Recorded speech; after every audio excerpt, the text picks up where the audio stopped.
يتساءلون عن النبأ العظيم الذي هم فيه مختلفون كلا سيعلمون ثم كلا سيعلمون ألم نجعل الأرض مهادا والجبال أوتادا وخلقناكم أزواجا وجعلنا نومكم سباتا وجعلنا الليل لباسا وجعلنا النهار معاشا وبنينا فوقكم سبعا شدادا وجعلنا سراجا وهاجا وأنزلنا من المعصرات ماء ثجاجا لنخرج به حبا ونباتا وجنات ألفافا إن يوم الفصل كان ميقاتا يوم ينفخ في الصور فتأتون أفواجا وفتحت السماء فكانت أبوابا وسيرت الجبال فكانت سرابا إن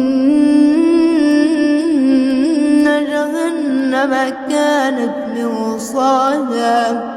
للطاغين مآبا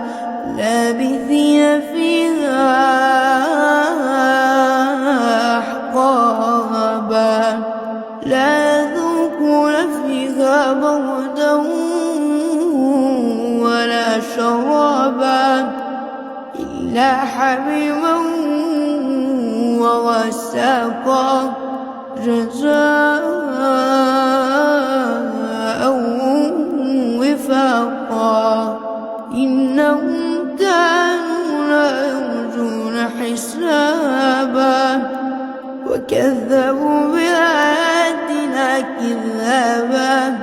وكل شيء أحصيناه كتابا فذوقوا فلن نزيدكم إلا عذابا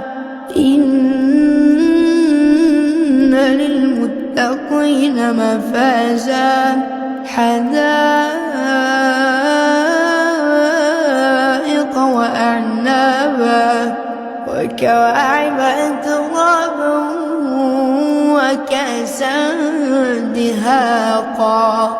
لا يسمعون فيها لغوا ولا كذابا جزاء من ربك عطاء حسابا رب السماوات والأرض